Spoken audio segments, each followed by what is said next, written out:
Hello everyone, welcome back to my channel Core Genius Ria.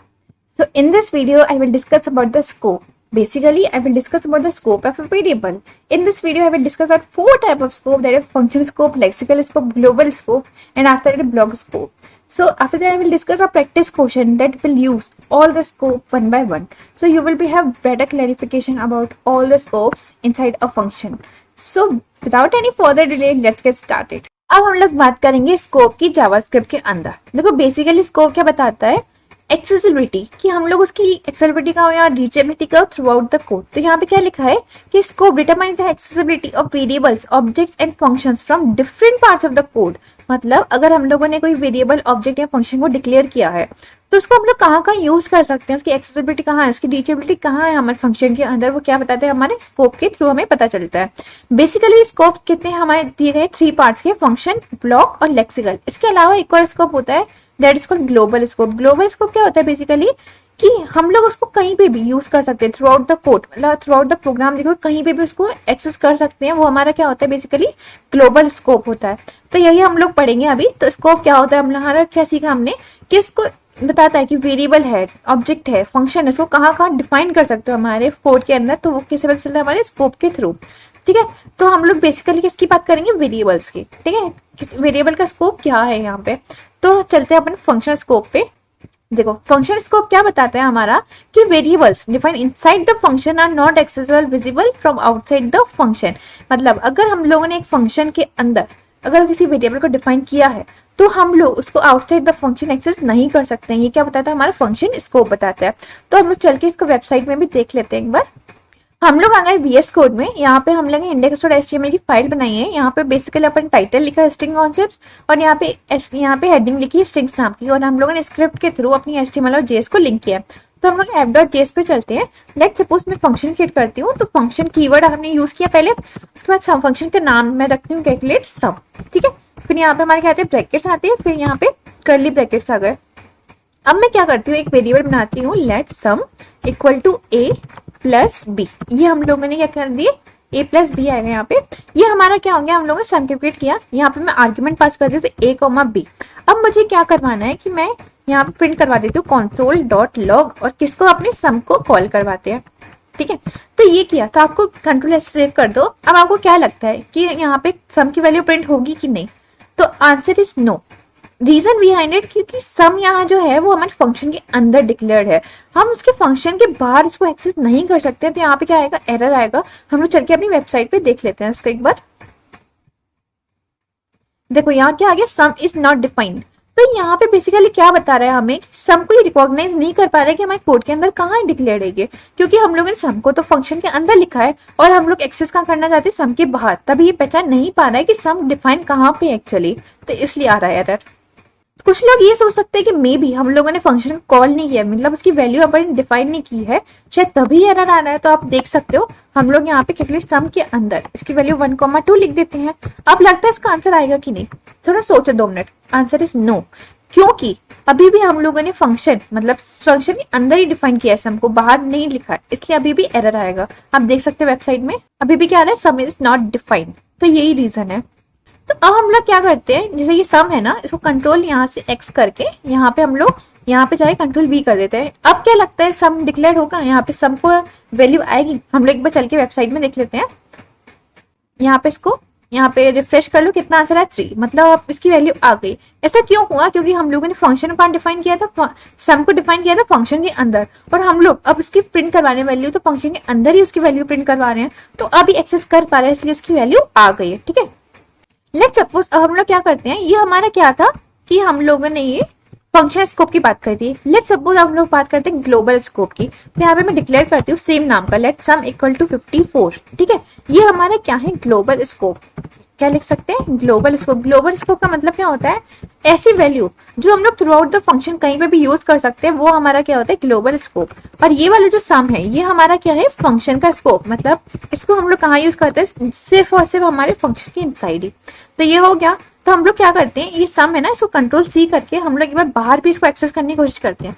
अब क्या होगा, हम लोग ये देखते हैं। ठीक है, तो अब देखना ये वाला जो सम है ना, ये किसको कैलकुलेट करेगा, हमारे सम के इनसाइड द फंक्शन। क्योंकि ये डिफाइन किसके अंदर है, फंक्शन के अंदर।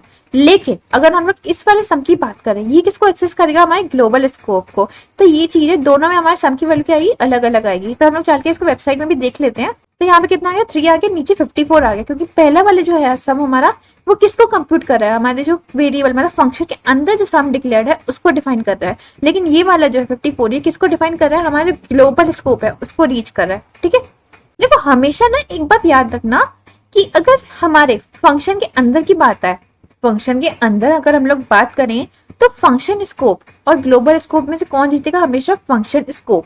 लेकिन अगर हम लोग फंक्शन के बाहर बात करें तो फंक्शन स्कोप और ग्लोबल स्कोप में से कौन सा जीतेगा, हमारा ग्लोबल स्कोप। मैं लिख भी देती हूँ कमेंट करके, आपको याद रहना, हमेशा याद रखना ये चीज। अगर हम लोग इनसाइड द फंक्शन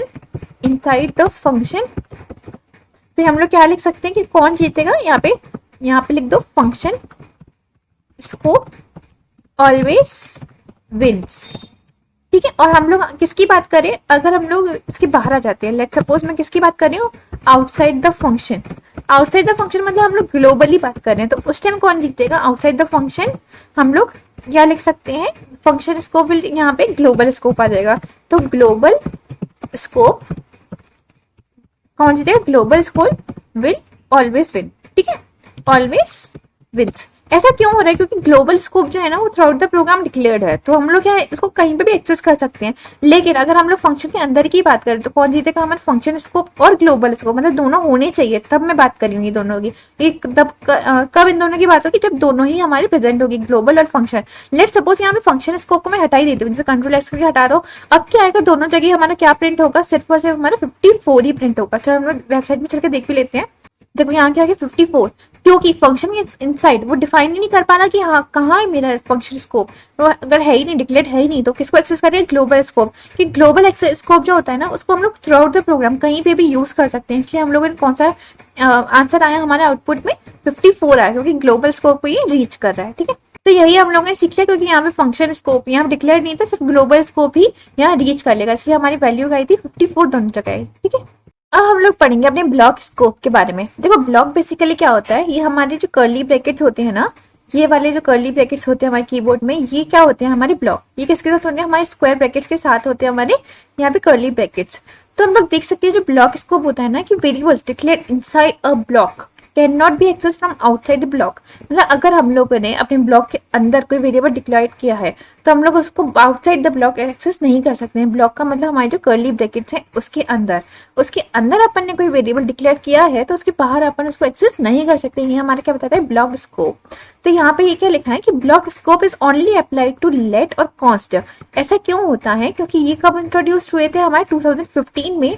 उसके पहले क्या था, हमारे पास वेयर था, जहाँ पे हमारे क्या था, कोई ब्लॉक स्कोप था ही नहीं। इसका मतलब क्या है कि हमारा जो ब्लॉक स्कोप है वो कहाँ एप्लीकेबल होता है, सिर्फ लेट और कॉन्स्टेंट वेरिएबल पे। उससे पहले ये कब इंट्रोड्यूस हुआ था, 2015 में। उससे पहले हमारा क्या था, वेयर वेरिएबल। उसमें क्या था, हम लोग कभी भी अपना ब्लॉक स्कोप यूज नहीं कर सकते थे। ठीक है, तो हम एक बार चल के इसको समझते हैं कंसोल पे। यहाँ पे हम इसको हटा देते हैं। तो सबसे पहले हम लोग किसकी बात करेंगे कि एक ब्लॉक ऑफ कोड बनाते हैं, उसके अंदर मैं डिफाइन करती हूँ कि लेट a इक्वल टू 5। ठीक है, अब मैं इसको एक्सेस करने की कोशिश कर रही हूँ आउटसाइड माई ब्लॉक। तो console डॉट लॉग और यहाँ पे a की वैल्यू प्रिंट करवा दो। तो कंट्रोल एस करके यहाँ पे कंट्रोल एस करके सेव कर दो। अब मैं इसको एक्सेस करना चाहती हूँ आउटसाइड द ब्लॉक, तो क्या ही एक्सेस कर पाएगा, नहीं। यहाँ पे क्या शो करेगा, हमें एरर। हम लोग चाह के इसको वेबसाइट में भी देख लेते हैं। देखो यहाँ पे क्या है, ए इज नॉट डिफाइंड, ये पहचान ही नहीं पा रहा क्योंकि हम लोगों ने लेट वेरिएबल यूज किया था। तो जब भी हम लोग लेट वेरिएबल यूज करते हैं तो ये इनसाइड द ब्लॉक ही हम लोग किसी को रिकॉग्नाइज कर पाते हैं, किसी वेरिएबल को। हम लोग आउटसाइड द ब्लॉक बात करेंगे तो वो रिकॉग्नाइज नहीं कर पाता है। सिमिलरली मैं लेट की जगह यहाँ पे अगर कॉन्स्ट वेरिएबल यूज करती हूँ तो यहाँ क्या आ जाता है, कॉन्स्ट। और अब हम लोग ट्राई करते हैं, कंट्रोल एस करके सेव कर दो। अभी भी हम लोग ट्राई करेंगे तो एक्सेस नहीं कर पाएगा। देखो अभी भी क्या आ रहा है, ए इज नॉट डिफाइंड। चाहे आप रिफ्रेश करके भी देख सकते हो इसको। सपोज अब मैं किसकी बात करती हूँ, वेयर। अब वेयर में कोई एरर आएगा ही नहीं। ऐसा क्यों हो रहा है, क्योंकि वेयर जो होता है वो ब्लॉक स्कोप को पहचान ही नहीं पाता है। इस वजह से क्या आएगा, कोई एरर नहीं आएगा, उसकी वैल्यू प्रिंट करवा देगा। ठीक है, तो आप देख सकते हो अब कितनी इसकी वैल्यू प्रिंट हो गई। चाहे रिफ्रेश करके देख लो तो 5 इसकी वैल्यू प्रिंट हो गई। ठीक है, लेकिन याद रखना कि वेयर जो होता है ना हमारा अच्छा नहीं होता, हम लोग इतना अच्छे से यूज नहीं करते हैं। तो मोस्ट फ्रिक्वेंट जो अपन यूज करते हैं वो क्या होता है, लेट होता है। हम लोगों ने वेयर पहले बात की थी, बट हम लोग क्या यूज करेंगे, लेट, क्योंकि ये अच्छा वेरिएबल माना जाता है यूज करने के लिए। ठीक है, देखो जो ब्लॉक है ना अपन पहले बात कर चुके हैं। पहले अपन ने क्या बात की थी वेयर की, जब हम लोगों ने फॉर लूप की बात करी थी, जैसे फॉर यहाँ पे let i equal to 1, i less than equal to 5। ठीक है, और आई की वैल्यू प्लस कर दो। इसका मतलब क्या है, हम लोग एक फॉर लूप लगा रहे हैं 1 से लेकर 5 तक, और ये क्या प्रिंट करवाएगा, हमारे सब आई की वैल्यूज को। ठीक है, तो हम लोगों ने यहाँ प्रिंट करवा दिया। लेट सपोज मैंने अंदर तो प्रिंट करवाया, अब मैं इसको बाहर भी एक्सेस करना चाहती हूँ, तो कंसोल डॉट लॉग करके इसको आई लिखो, तो यहाँ पे कितना आएगा, आई यहाँ स्मॉल आएगा, क्योंकि हमारी जो है जावा जो है वो जावा स्क्रिप्ट जो है यहाँ पे स्मॉल आई और कैपिटल आई दोनों डिफर होता है, ये याद रखना हमेशा। तो अब क्या आएगा, लेट सपोज आपको क्या लगता है, बेसिकली यहाँ पे इस वाली लाइन के लिए तो ये प्रिंट करवा देगा, क्योंकि हम लोग इसको ब्लॉक के अंदर हम लोग डिफाइन किया है, तो यहाँ पे कोई भी एरर नहीं आएगा। लेकिन जो बाहर वाला आई है इसके लिए एरर आएगा, चाहे हम लोग देख के इसको वेबसाइट में देख सकते हैं। देखो पहले 1 से लेके 5 तक कोई एरर नहीं है, क्योंकि ये सब इनसाइड द हमारे ब्लॉक के डिफाइन है। लेकिन जैसे ही हम लोगों ने बाहर वाले आई को लिखा है, डिफाइन करने की मतलब रीच करने की कोशिश की, तो क्या है, आई इज नॉट डिफाइन, तो ये आ गया। ठीक है, देखो लेट सपोज अब मैं क्या करती हूँ कि लेट अपनी एज बना लेते हैं कि लेट एज इक्वल टू 32 है, और हम लोग कंडीशन क्या लिखते हैं कि एज, इफ हमारी एज जो है ग्रेटर देन इक्वल टू 18 हुई, तो हम लोग क्या करवाएंगे, एक str नाम की स्ट्रिंग करवा लो और इसमें प्रिंट करवा दो एडल्ट। ठीक है, और अपन चाहें तो इसको एक्सेस करने की कोशिश करते हैं कि हम लोग यहाँ पे हम लोग इसको ब्लॉक ऑफ कोड के बाहर एक्सेस करते हैं, तो कंसोल डॉट लॉग करके कंसोल डॉट लॉग और यहाँ पे अपनी स्ट्रिंग को प्रिंट करवा दो। ठीक है, कंट्रोल एस करके सेव कर दो इसको। तो हम लोग चलते हैं वेबसाइट में, तो यहाँ पे क्या आ गया, str इज नॉट डिफाइंड, क्योंकि एक्सेस नहीं कर पाए, क्योंकि str कहाँ डिफाइंड था, हमारे ब्लॉक ऑफ कोड के अंदर, तो हम लोग इसको एक्सेस ही नहीं कर पाए। लेकिन सपोज हम लोग इसको अंदर डिफाइन कर देते तो क्या होता, तो अपन क्या करते हैं, आप यहाँ से इसको कंट्रोल एक्स कर लो और यहाँ पे इसको प्रिंट करवा लो। ठीक है, तो अब कंट्रोल एक्स करके सेव कर लो। अब क्या हो जाएगा, ये पहचान पाएगा कि हाँ हमारा str डिफाइंड है, क्योंकि ये ब्लॉक ऑफ कोड के अंदर ही है। ठीक है, तो यहाँ पे क्या प्रिंट हो गया, एडल्ट, क्योंकि रिकॉग्नाइज कर पाएगी हाँ जो हमारा str था उसकी रिकॉग्नाइज कर पाए कि एडल्ट कब प्रिंट करवाना, एज ग्रेटर देन 18 हो, तो ब्लॉक ऑफ कोड के अंदर ही था, तो इसने प्रिंट करवा दिया एडल्ट। ठीक है, अब हम लोग बात करेंगे अपने लेक्सिकल स्कोप के बारे में। देखो लेक्सिकल स्कोप आपको स्टार्टिंग में थोड़ा टफ लग सकता है, बट ये बहुत इजी कॉन्सेप्ट है। इसमें क्या है, अभी तक हम लोग क्या पढ़ के जाए थे, नेस्टेड अपन ने इफ एल्स पढ़ा था, नेस्टेड फॉर लूप पढ़ा था, नेस्टेड हमने एरे पढ़े हैं, नेस्टेड ऑब्जेक्ट पढ़े हैं, लेकिन यहाँ पे हम लोग बात करेंगे अपने नेस्टेड फंक्शन के बारे में। ठीक है, यहाँ पे हम क्या होगा, एक के फंक्शन के अंदर दूसरा हमारा फंक्शन अपन डिफाइन करेंगे, इसको क्या कहते हैं हम लोग लेक्सिकल स्कोप, और हम लोग देखेंगे कि वेरिएबल अपन कैसे यूज करते हैं उसके अंदर। तो एक बार मैं चलती हूँ व्यूज कट में, आपको वहां पे बताते हैं। देखो मैं क्या करती हूँ, सिंपली एक फंक्शन डिफाइन करते हैं। तो जैसे मैं लिखती हूँ, पहले फंक्शन कीवर्ड आता है, फिर मैं क्या करती हूँ एक फंक्शन का नाम, तो फंक्शन में क्या लिखूंगी, आर्टर, यहाँ पे फंक्शन, उसके ब्रैकेट्स आती हैं और उसके बाद हमारे कर्ली ब्रैकेट्स आ जाते हैं। ठीक है, ये हमारा फंक्शन डिफाइन हो गया। अब मुझे बेसिकली मैं क्या करती हूँ कि लेट यहाँ पे x इक्वल टू 5 लिख लो और यहाँ पे लेट y इक्वल टू 6 लिख लो। ठीक है, ये हमारे वेरिएबल्स अपन ने डिक्लेयर कर दी, यहाँ पे लेट आएगा, तो ये अपने वेरिएबल डिफाइन कर लिए। अब इसके अंदर मैं क्या करूंगी, एक और फंक्शन बनाऊंगी। एक और फंक्शन जैसे ही डिफाइन करेंगे ना, तो मैं कैसे लिखती हूँ, पहले फंक्शन कीवर्ड आता है, फिर क्या लिखूंगी मैं अपने से इनर फंक्शन है, तो इनर, यहाँ पे क्या इनर फंक्शन लिख देते हैं और यहाँ ब्रैकेट्स आएगा। और अपन क्या करते हैं, बेसिकली इसको यूज करने की कोशिश करते हैं। किसको यूज करने की कोशिश करते हैं, अपने इस वाले वेरिएबल्स को। तो हम लोग क्या लिखते हैं, सिंपली ये कंसोल डॉट लॉग और एक्स को यूज करते हैं। ठीक है, तो इसको कंट्रोल एस करके सेव करके हम लोग चलते हैं अपनी वेबसाइट पे। एक बार इसको यहाँ पे हम लोग इसको कॉल भी कर लेते हैं अपने फंक्शन को। तो मैं क्या लिखूंगी, इनर फंक्शन। ठीक है, इनर फंक्शन लिख के कॉल भी कर लिया। ठीक है, हम लोग चलते हैं वेबसाइट पे। तो यहाँ पे इसको यहाँ पे रिफ्रेश करके यहाँ पे लिखो आउटर, यहाँ पे क्या आएगा आउटर और यहाँ पे फंक्शन। ठीक है, इसको कॉल कर लिया अपन ने। तो क्या है 5 का मतलब हमारी x की वैल्यूज ने डिफाइन कर दी अपन को। अपन चाहें तो यहाँ पे क्या कर सकते हैं, y की वैल्यू भी डिफाइन कर सकते हैं। तो इसको कंट्रोल C करके यहाँ पे क्या करो, कंट्रोल V, और यहाँ पे क्या आ जाएगा, y आ जाएगा। ठीक है, तो एक बार चलते हैं वेबसाइट पे। तो देखो यहाँ पे अपना आउटर फंक्शन लिखना, आउटर और यहाँ पे फंक्शन। ठीक है, इसको अपने आउटर फंक्शन कॉल कर लिया। तो 5 और 6 मतलब x और y दोनों की वैल्यू प्रिंट हो गई।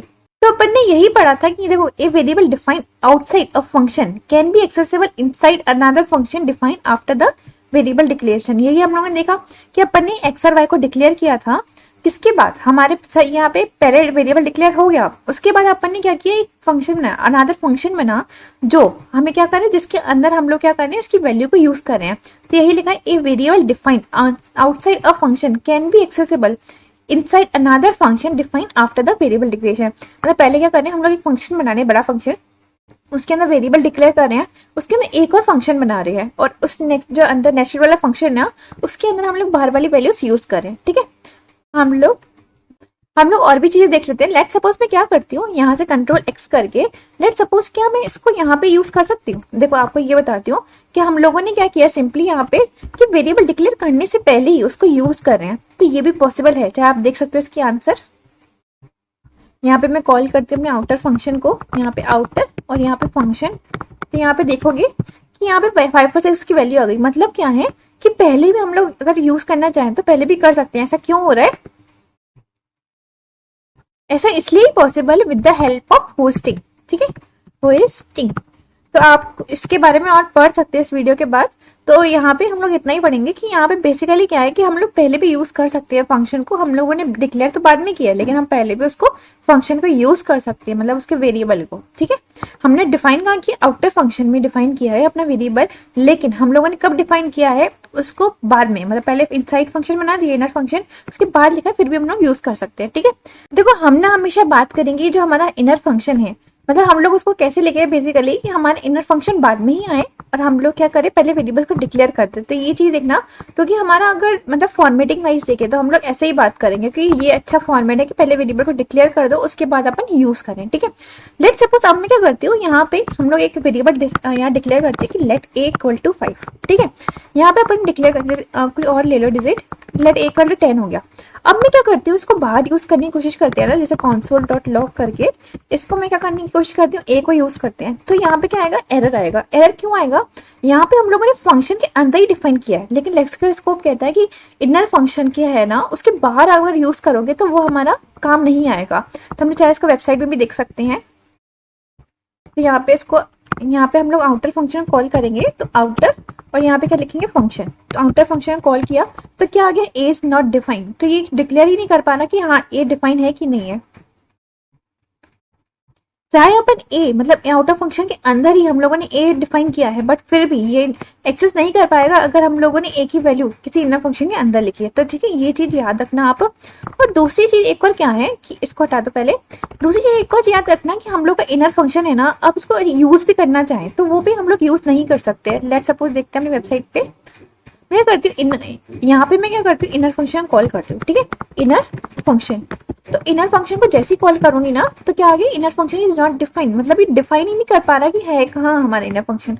तो ये याद रखना कि इनर फंक्शन है जो मतलब नेस्टेड के अंदर वाला फंक्शन है ना, उसको अपन बाहर यूज नहीं कर सकते। ये इंपॉर्टेंट चीज है। ठीक है, तो यहाँ पे क्या लिखा था, अपोजिट नॉट ट्रू। इसका मतलब क्या है कि हमारा ये आउटर फंक्शन है, उसके अंदर अपन ने एक इनर फंक्शन बनाया। तो क्या है, बाहर का जो वेरिएबल है आउटर फंक्शन का, उसको अपन इनर फंक्शन में तो यूज कर सकते हैं। मतलब ए अभी एक्स और वाई की वैल्यू थी, वो अपन इनर फंक्शन के अंदर तो यूज कर रहे थे, बट जो अपन ने डिफाइन किया था इन ए कहाँ था, इनर फंक्शन में था, उसको अपन बाहर यूज कर पाते। Answer is no. तो ये चीज है द अपोजिट नॉट ट्रू। इसका मतलब क्या है कि आउटर फंक्शन में जो चीज डिक्लेयर है वो अपन इनर फंक्शन में तो यूज कर सकते हैं, लेकिन इनर फंक्शन में जो चीज डिक्लेयर है उसको आउटर फंक्शन में डिक्लेयर नहीं कर सकते, यूज नहीं कर सकते। ठीक है, और एक और चीज अपन ने क्या पढ़ी, बेसिकली जो हमारा इनर फंक्शन है उसको हम लोग यूज नहीं कर सकते आउटर फंक्शन में। तो ये चीज भी इंपॉर्टेंट है, याद रखना। ठीक है, अब हम लोग बात करते हैं अपने प्रैक्टिस क्वेश्चन की। हमें क्या गिवन है, ये what will be the output of the following code. हमारे पास एक कोड है, तो हमें बताना है कि इसका आउटपुट क्या होगा। ये सबसे पहले क्या है, let greet equal to hello, ये हमारा क्या है, ग्लोबल स्कोप है। उसके बाद अपन ने क्या किया, एक फंक्शन बनाया आउटर स्कोप वाला फंक्शन। ये क्या कर रहा है कि चेंज ग्रीट, ये क्या बना है, हमारा फंक्शन है, आउटर फंक्शन है। उसके अंदर अपन ने एक और फंक्शन बनाया इनर ग्रीट नाम का, यहाँ पे टी आएगा, इनर ग्रीट है। तो आउटर फंक्शन में सबसे पहले अपन ने एक वेरिएबल बनाया है नमस्ते नाम का, उसको हमें यहाँ पे console.log ग्रीट कर रहे हैं। इसका मतलब हम लोग उसको प्रिंट करवाना चाहते हैं। तो यहाँ पे अगर इस वाले की बात करें तो ये किसको बेसिकली कॉल करेगा, हमारे अंदर वाले ग्रीट को। ऐसा क्यों हो रहा है, क्योंकि मैंने आपको पहले ही बताया था, अगर फंक्शन हो और हमारा जो बाहर वाला ग्लोबल स्कोप हो, तो इसमें किसको कौन जीतता है, हमारा जो फंक्शन वाला स्कोप है वो जीतता है। तो क्या प्रिंट होगा, इस वाली लाइन से हमारा क्या प्रिंट होगा, नमस्ते। और ये वाली, उसके बाद ये वाली लाइन से क्या प्रिंट होगा, हमारा हेलो। ठीक है, कंसोल डॉट ग्रीट लिखा है ना मैंने, इस वाले ग्रीट से क्या कॉल होगा, हेलो, ठीक है। उसके बाद अपन ने क्या किया, एक फंक्शन है इनर ग्रीट। इनर ग्रीट में बेसिकली क्या किया है, इसने कॉल तो कर रहा है लेकिन अपन ने इसको मतलब ग्रीट को कॉल तो कर रहा है, बट अपन ने क्या किया, इनर ग्रीट जो है ना उसको कभी कॉल ही नहीं किया है। तो ये वाली जो लाइन है ना ये कभी चलेगी ही नहीं फंक्शन की, तो ये वाली लाइन कभी हमारी प्रिंट होगा ही नहीं कुछ। तो ये चीज इंपॉर्टेंट है यहाँ पे। बेसिकली हमारा होगा क्या कोड में कि कंसोल डॉट ग्रीट लिखा है, तो सबसे पहले ये वाली लाइन चलेगी। तो ग्रीट में क्या करेगा, ये हेलो, ये वाले ग्लोबल स्कोप को हमारा प्रिंट होगा, ठीक है। तो मैंने लिखा भी है कि हेलो हमारा कौन सा प्रिंट होगा, ग्लोबल स्कोप वाला। जब ग्लोबल लिखा है, सबसे पहला वाला ग्रीट है वो हेलो प्रिंट करवाना है। तो यहाँ पे आउटपुट में क्या आ जाएगा, ये हमारी क्या है, आउटपुट वाली विंडो है। तो ये आउटपुट वाली विंडो है, तो उस पर हमारा क्या कॉल हो रहा है कि ग्रीट कॉल हो रहा है, ग्रीट में हेलो प्रिंट होना है, ठीक है। फिर हमारा फंक्शन कॉल हो रहा है चेंज ग्रीट से। तो हम लोग इस फंक्शन में जाएंगे, वहां पे कौन सा ग्रीट है, नमस्ते हमने डिफाइन किया है, और यहाँ पे ग्रीट को कॉल करें। तो यहाँ पे फंक्शन स्कोप भी है और हमारे पास ग्लोबल वेरिएबल भी है। तो कौन सा कॉल होगा, हमारा फंक्शन वाला, क्योंकि मैंने बताया था इनसाइड द फंक्शन हमारा फंक्शन वाला स्कोप जीतता है। तो क्या प्रिंट होगा, यहाँ पे नमस्ते, यहाँ पे प्रिंट हो गया, ठीक है। तो मैंने लिखा हुआ है फंक्शन वाला। तो यहाँ पे लेकिन इनर फंक्शन का भी कॉल ही नहीं हुआ है, तो ये वाली वैल्यू मतलब फिर से हमारा कुछ कॉल ही नहीं होगा। तो ये हमारी क्या प्रिंट होगा, आउटपुट विंडो में पहले हेलो, देन हमारा क्या होगा, नमस्ते प्रिंट होगा। तो यहाँ पे आउटपुट विंडो में हेलो और नमस्ते आएगा। हम लोग चलकर इसको VS कोड में भी देख लेते हैं। देखो ये मैंने लिखा है यहाँ पे let greet equal to hello define कर दिया, फिर फंक्शन बनाया है मैंने, और यहाँ पे क्या लिखा है, कंसोल डॉट ग्रीट। यहाँ पे ये वाला ग्रीट किसको कॉल करेगा, हेलो को, और मैंने फिर चेंज ग्रीट को कॉल किया। तो चेंज ग्रीट मतलब ये वाला फंक्शन कॉल हो रहा है हमारा, बेसिकली ये वाला चेंज ग्रीट वाला फंक्शन कॉल हो रहा है। तो उसमें क्या हमने डिफाइन किया, नमस्ते एक वेरिएबल, उसके बाद कंसोल डॉट ग्रीट करें, इसका मतलब क्या कॉल होगा, ये नमस्ते को, क्योंकि ये फंक्शन स्कोप है। उसके बाद ये इनर ग्रीट है, इसको कभी कॉल ही नहीं किया, लेकिन इसके अंदर क्या ग्रीट है, ठीक है। अभी फंक्शन स्कोप हमने यूज नहीं किया है, सॉरी लेक्सिकल स्कोप अभी हम लोगों ने यूज नहीं किया है। तो हम लोग अभी मतलब कंसोल पे क्या प्रिंट होगा, सबसे पहले हेलो फिर देन नमस्ते, ठीक है। तो आप देख सकते हो हेलो और नमस्ते यहाँ पे प्रिंट हो गया, ठीक है। लेट सपोज अब मैं क्या करती, इनर ग्रीट को भी कॉल कर लेते हैं, तो देखते हैं क्या प्रिंट होगा। इनर ग्रीट इसको भी कॉल कर लिया, तो बेसिकली यहाँ पे होगा क्या कि ये वाला जो वेरिएबल है वो किसको हम लोग एक्सेस करने की कोशिश करेंगे, ग्रीट, ये वाला नमस्ते। तो क्या प्रिंट होगा कंसोल पे, हेलो देन 2 बार नमस्ते, ठीक है। देखो हेलो और 2 बार नमस्ते प्रिंट हो गया, ठीक है। तो अपन ने अब देख लिया कि हमारा सबसे पहले क्या यहाँ पे जी आएगा, ठीक है। तो यहाँ पे हम लोगों ने देख लिया कि ग्लोबल स्कोप भी कैसे कॉल हो रहा है, देन फंक्शन स्कोप कॉल हो रहा है, देन लेक्सिकल स्कोप कॉल हो रहा है, ठीक है। I hope this video will be definitely beneficial for you. Don't forget to check out my other channel where I will describe the movie plots, and don't forget to subscribe it. I will provide the link in my bio. So if you have any doubts related to this video or any doubts related to DSA, LeetCode, Java, anything, you can comment down me or you can follow me on the LinkedIn. Thank you.